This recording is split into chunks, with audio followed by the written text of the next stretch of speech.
of each of the Eldrazi's, Emrakul, Kozilek, and Ulamog. He has Show and Tell achievement in the play. He also has 4 copies of Primeval Titan, which allows him to get either sufficient mana through his Cloud Post effects, or to tutor for Eye of Ugin, which allows him to then tutor for the necessary Eldrazi to take the game down. He also has 3 copies of Pithing Needle Main, which I assume is a concession to Wasteland, which is a disaster for this deck. He also has, Crop Rotation, Sensei's Dividing Top, and Candelabra of Talanos for mana generation and some search. So, as we see both players are underway here, Corey did take a mulligan to 6, and we see a little bit of ponder action here from Corey. And one of the interesting things here, Patrick, is kind of the show and tell battle. Right. Of each player casting it and what's going to happen. We can see some hilarity ensue with that. If Corey decides to never cast Show and Tell and just go the sneak attack route, that'll be a little bit safer. But again, he doesn't really have a lot of permission to stop Tony from really doing his thing. Yeah, and Tony's thing is actually a lot different than a lot of these other decks. So you can counter Show and Tell, right? That's a thing you can do and stop Emrakul from coming in play. I've seen Tony actually just cast Emrakul. Yeah, doesn't really matter if not very hard. And once you're actually casting Emrakul with Eye of Ugin in play, you actually can't counter out of it because he just loops it back in, tutors for it again, and recasts. So what we see here is we see a Vesuva copying Cloud Post, and the Cloud Post acting for 2 mana because Tony does control 2 Locus or Loci. Not sure the quite Locusts. Is it Locusts? Locusts. And activating the Sensei's Divining Top. So already with 4 mana, and this deck does have incredibly explosive mana. This was a deck, this engine, that we saw prominently at Pro Tour Philadelphia a couple of years back in the original Modern Pro Tour. Yep.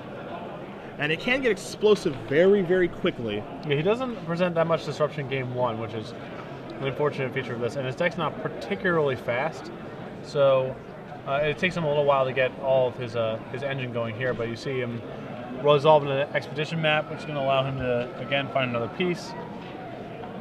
And we're going to bring up a lot of these cards on the screen for you guys so you can't keep track of them, because a lot of these cards are cards you don't really see in Legacy. This deck has had a small amount of success on the circuit. I know there is a player whose name is escaping me right now who does play this deck in Indianapolis that has had some success as well, as we do see another Cloud Post being brought out here. And Corey looking at that spell pierce and probably thinking, I'm going to have a tough time resolving this on anything. Yeah, not so much.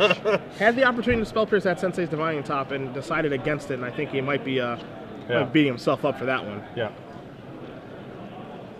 So we do see Cloud Post go to Tony's hand. You're going to see a top activation with that leftover mana.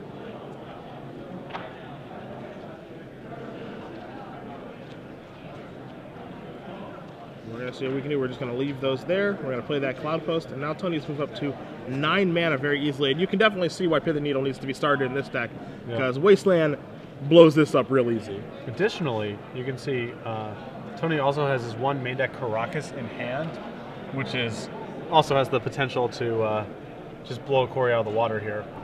And I feel like Corey actually, he can't really show and tell here because God knows what Tony has in his hand, right? Yeah. And he has to kind of go on the sneak attack route, not only because show and tell is super dangerous, but also he doesn't know about the Caracas, and the Caracas is also going to blow him out of the water if he goes with the show and tell plan. And that's one of the nice things about playing four copies of Crop Rotation. And Crop Rotation clearly has a huge home in this deck, being able to Crop Rotate for Bajuka Bog, Glacial Chasm, Eye of Ugin, as you mentioned, even Glimmer Post. But also just being able to play that 1 of Caracas to get yourself out of some trouble. Yep. And so we do see Corey just pass back, and what's funny here is that Corey does have 2 copies of Show Tell and Gristlebrand in his hand, and the requisite 3 mana to cast it. He's just a little bit scared. Yeah. There's the Eye. We do see Eye of Ugin. And as Corey's going to read that, we are going to bring that up for you guys as well. You aren't show and telling anymore, buddy. Yeah. Yeah. Don't get any ideas about that. You see colorless Eldrazi spells you cast do cost 2 less, and that's going to be a little bit cheaper, as we do see Kozilek, the Butcher of Truth. Draw Tony 4 more cards. Tony's going to wonder if that's going to resolve, because it is still counterable. He still can Force of Will it, but excuse me, Tony will always get those 4 cards, because it's when you cast Kozilek, not when it resolves. And now we do see a top activation here with the leftover mana. Which is why I plus Emrakul is basically like unbeatable with permission. Yeah. Because he gets to take another turn, tutor for his Emrakul again, and run it back. Yep. I like watching this deck in action, I gotta say. Hey, it's pretty nice. I mean, when this deck draws a Cloud Post, things do just get out of control quickly. Yep. And when you do have, again, 4 copies of Crop Rotation, you're actually able to find things pretty easily. Also, Expedition Map. Yeah, it's got a fair amount of redundancy, actually. The score's a Primeval Titan. Not gonna need that. Yeah. As you see, Corey. Those show and tells are too funny. The show and tells and the spell pierces are both just too funny to me right now. Yeah, they really are good. So we do see Misty Rainforest being sacrificed here on Tony's end step. I would say that this is probably a bad matchup for Sneak and Show. I mean, this doesn't seem good so far. The fact that you are unable to actually cast your namesake card in Show and Tell, and you actually have to win via sneak attack. I mean, Tony basically, the one thing is Tony doesn't really have a very good answer to it, just a fast sneak attack. His deck's not really equipped for that. But certainly the show and tell plan is like, you gotta be kidding me. You can't. Yeah, you can't muscle. You can't pull the trigger. He has expedition map for Caracas. All right, well he has a show and he just do Grizzlebrand. He has 2 Grizzlebrands and 2 show and tells in his hand, and you know he has like he does have misdirection in his hand, which is not the correct counterspell. Excuse me. But he shakes his head. Yeah. All right, let's do this.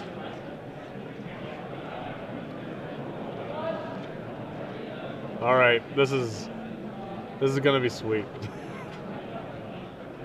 And there's a Primeval Titan in his hand. All right, let's do it. Primeval Titan. Primeval Titan and Grizzlebrand. Let's go. All right, so trigger this. Draw a card with Sensei's top. He must know something we don't know. Tony does draw a card. Also, Tony's deck has 4 main deck copies of Repeal, so he might just bounce the Crystal. Jeez. That's crazy to even think about. Yep. So we're going to see Tony get a Cloud. But I was thinking about it. Yeah. So does Corey simply have to draw this turn to find like more permanents to be able to survive Annihilator for a trigger? I suppose that's the case. It doesn't seem incredibly easy though, because we do see Cloud Post here, especially with facing on that Eye of Ugin.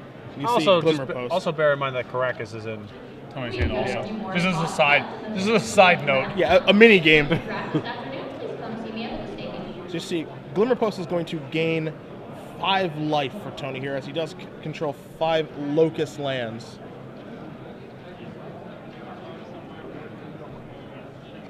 And that was the card that really put the Cloud Push strategy in Modern for the initial Modern Pro Tour over the top. Yep. By having 8 Locust effects in the deck, things really got out of control quickly. And now we do see Tony untap and draw his card. A lot of mana here. You are going to see these guys come across, and that's going to do it. No more of this. So Tony Murata up a game with his 12-post deck. Corey Pigott going to the sideboard, which I do have in front of me, and there is a card that will be of use here, Blood Moon. Blood Moon is quite good against Tony's deck, to say the very least. 4 copies of Blood Moon in Corey's sideboard, and I think he's going to bring those in. You're also going to see 3 copies of Echoing Truth, which may join us. 2 copies of Pyroclasm, 2 copies of Pyroblast, going to stay on the bench, along with the Red Elemental Blast. I don't really see Arcane Laboratory, Pithing Needle, or Flusterstorm coming in either, but I think those Blood Moons are a Windmill Slam, and then you just kind of move on from there. Right, and on Tony's side of the table, he has 2 copies of Curse Totem, which is good against Emrakul, against Grizzlebrand rather, not against Emrakul. He has 2 copies of Elephant Grass, which I am not positive is good here, although potentially good. Again, it stops Grizzlebrand from attacking for forever, and might be good against Emrakul if it gets shown to play and it has only 3 mana left over. But it doesn't seem like an ace. And 2 copies of Venser Shaper Savant, which I also believe will come in here. Okay. So definitely some cards to be brought in on both sides of things, but I think the things do lean heavily here towards Tony and his deck, especially with the opponent not having any Wastelands. If he is somehow able to dodge Wasteland for most of the day, then this deck is a fantastic choice. But with so much Rug Delver in the room, that's going to be probably pretty difficult for him to do. But he is obviously off to a nice start so far today. Yeah, and I spoke in error before. I said, Tony, not a lot of good answer. He doesn't really have a good answer to a fast sneak attack. He has 3 main deck copies of Python Needle, so he actually does have... Oh, sure. Yeah, he actually does have some game against that, too. So he's actually got a lot of bases covered here, incidentally. Yes. Right. But I'm willing to bet that Python Needle is overwhelmingly for Wasteland, which seems very challenging for Tony to beat. We've seen some double Wasteland draws so far today, and I can't imagine this deck being able to fight through those. Crop rotation is an interesting way to go about doing that, kind of mitigate the damage, but... Well, it's pretty rough because ideally...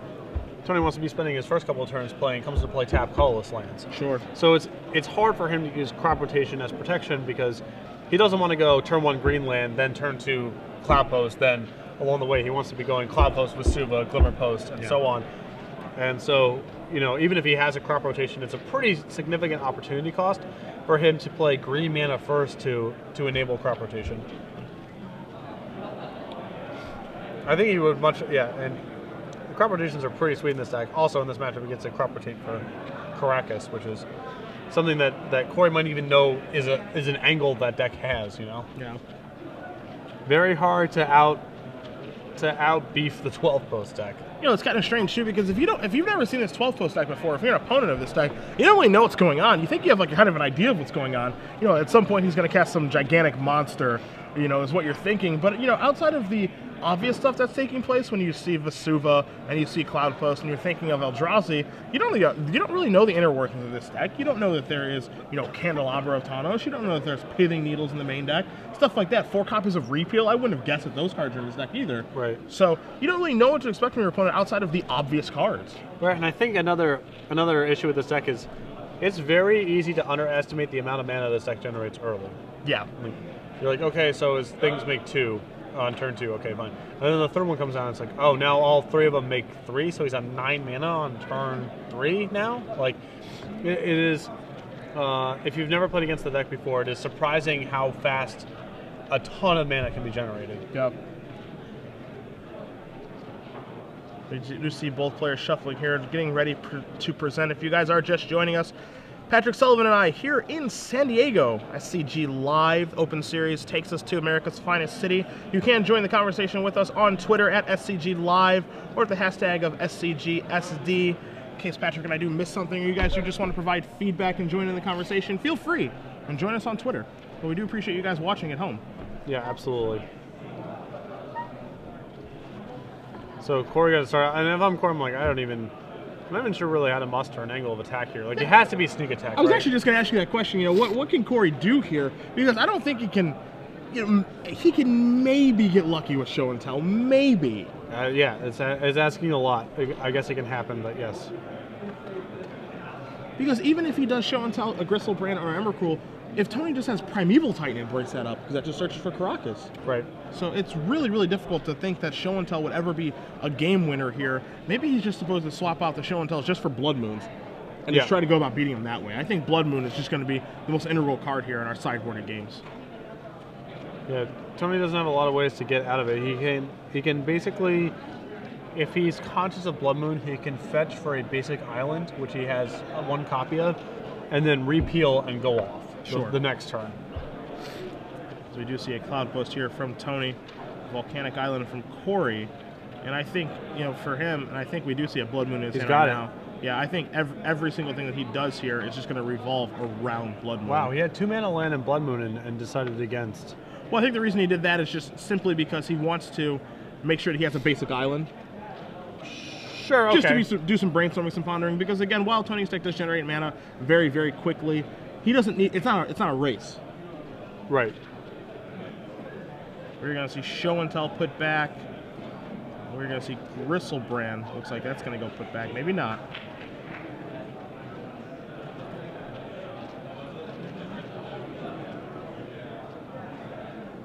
Puts back a Ponder and a Tarn. All right, and Tony's gonna take a draw here. He does draw Expedition Map.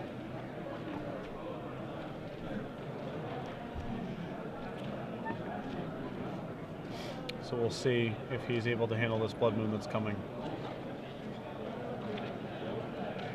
Let's see if he has some experience playing in Sneak and Shows. You do see a Locust, a Glimmer Post here come into play. It's going to gain him 2 life, push him up to 22. If he does play an Expedition map and switch out a basic, or you know what his plan is going to be, and you're going to see Sensei's Divining top here. We'll play Chalice of the Void on 1. And what that's going to do is just cut out all of those cantripping effects, the Ponders, the Preordains, and the Brainstorms. Although this is actually, the sequencing here is a little bit rough for Tony because he has map in hand, which is now locked out because of the Chalice. And he's going to need that map. Pretty poor, I mean, pretty badly. Yeah, to be able to go get his island and repeal out. Yeah.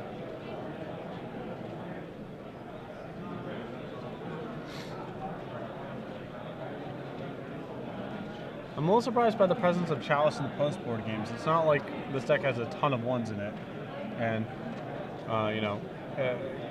I could see it if you had, the Ancient Tomb City of Traders type of lands where you could just cast on turn 1 on the play. But the earliest Tony can cast it is on turn 2, and that's with a has to be one of his better draws. And at that point, Corey still had his opportunity to ponder a Brainstorm once. Yeah. So we do see Corey sack both of his fetch lands to search out 2 basic islands.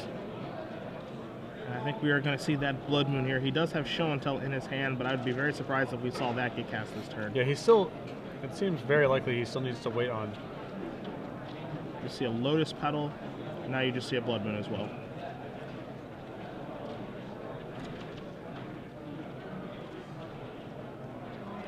You see Tony. Probably not terribly thrilled to see that come in here. I would imagine not. As I don't really know what he's going to do to cobble together some sort of plan to beat that card. On his upkeep, he is going to activate Sensei's Divining Top, however.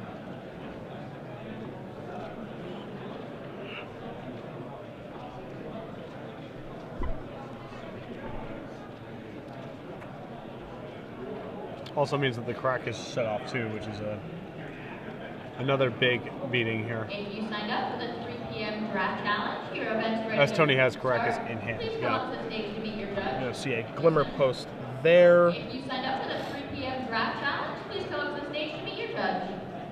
He's just going to pass back now.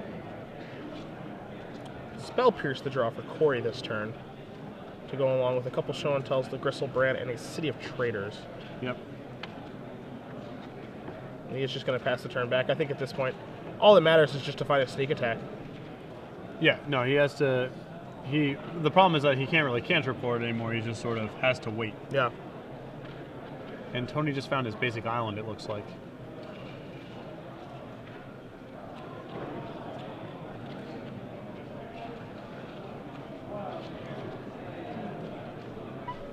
I guess Chalice is kind of sweet in this deck no matter what, right? Like, just get to 8 mana and Chalice for 4 against some decks? Or... Yeah, I mean, it can't be too tough, right?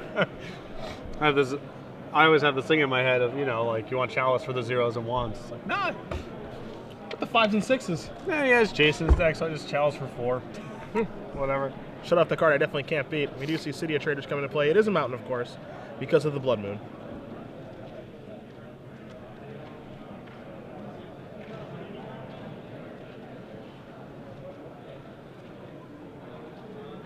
Are we making a move here? Are we about to see a Show and Tell? No, I think he is just going to pass back. Island, the draw step here for Tony. Spin the top.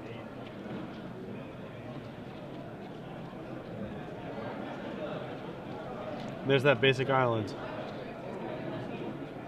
And he is just going to pass back to Corey. Corey takes a draw. Looks to be a Scalding Tarn. Remember, Tony also, now with that Chalice, also cannot cast Python Needle.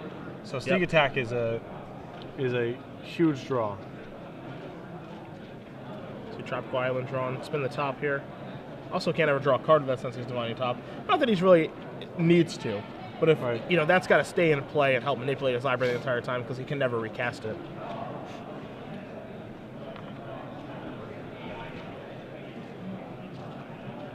So you're just going to see Caracas. That's going to be a mountain here. So blue and all red mana there for Tony. You see Emrakul drawn here for Corey. And I think he's going to go for it. And now you are going to see a show and tell. This is some seriously risky business. I agree with you, my friend. If Tony does have one of those Eldrazi, this can backfire badly.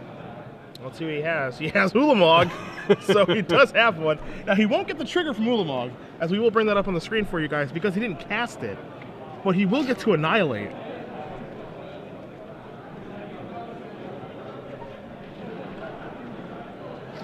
Not the biggest of big boys, but still a pretty big one.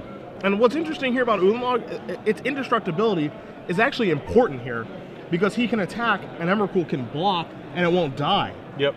So that actually matters right now. Oh, are we showing and telling again? Yeah, we're going to show and tell again. One Emrakul, not enough?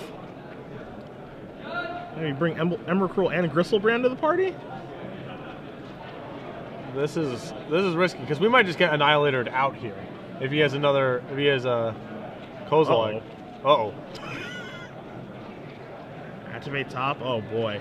I think we're looking for another monster, Yeah. would be my guess. So he's going to draw a card and then activate this, it looks like. Or some sort of interesting sequencing. Yeah.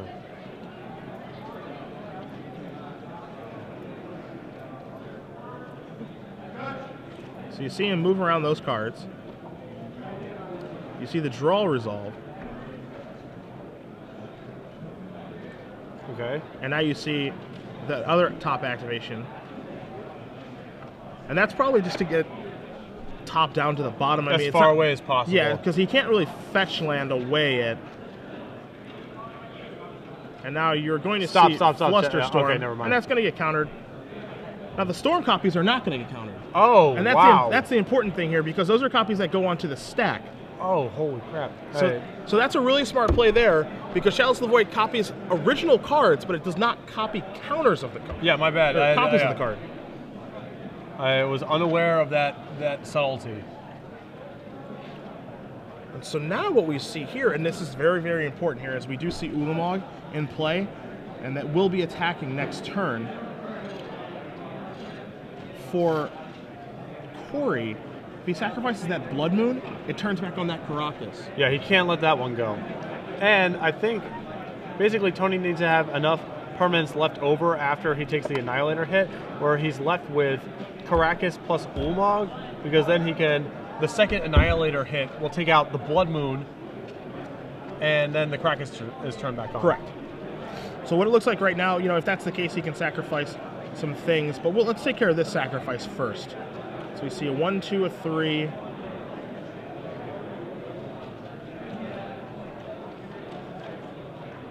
he's going to have to find that fourth one, as we have Ulamog, the Infinite Gyri, on the screen for you guys. Going to work.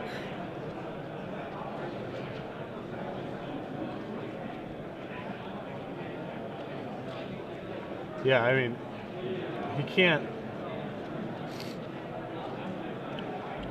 Can't imagine sacrificing Emrakul here. No, I think he was moving to block. Henry Gomez, if you're in the room, please report to the stage for your draft challenge. Henry Gomez, if you're in the room, please report to the stage for your And Tony's displaying quite a bit of proficiency with, like, his operations, like that top turn. Yeah.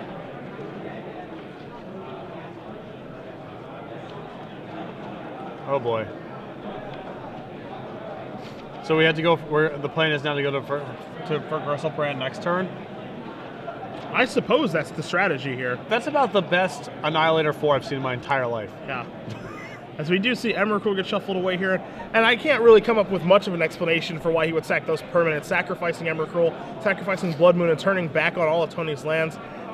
It doesn't really make a ton of sense to me. Well, and now it's like, how do you win through that Caracas? Yeah.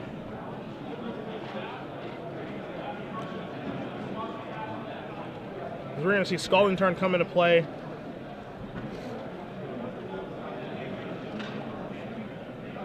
And now Corey is just going to draw a card. He draws a Ponder, which isn't going to resolve. You see Show and Tell here. And Show and Tell is fine. But again, how is he going to win through Caracas? I have no idea, as we see Expedition Map.